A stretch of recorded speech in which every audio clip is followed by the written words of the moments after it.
I briefed the Human Rights Council early on what was going on in Syria, and my colleagues have briefed at least 2 other times since then.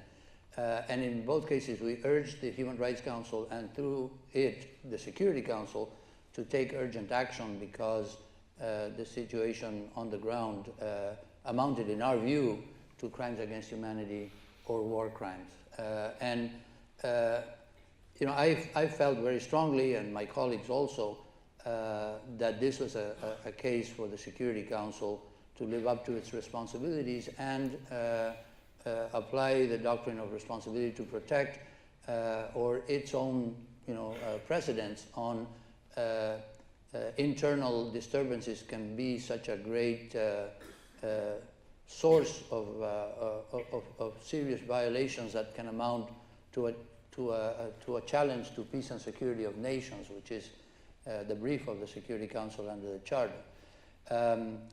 I am, like everybody else, disappointed that the Security Council could not reach a consensus on what to do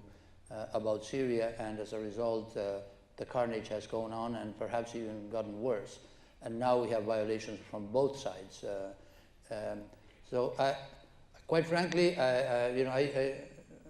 I used to be the special advisor to the Secretary General on the prevention of genocide, so I'm very familiar on what conditions have to be met in order for the international community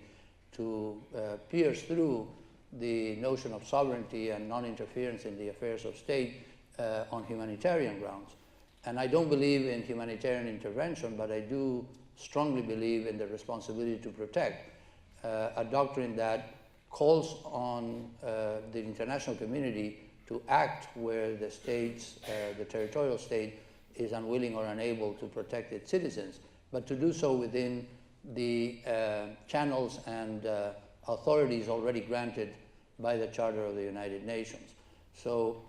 I don't see any other way in which a coalition of the willing or individual states can break through that and say, on humanitarian grounds, we're going to intervene anyway. I think that's not legally possible, but even if it were legally possible, the examples that we have would probably not yield the best results anyway.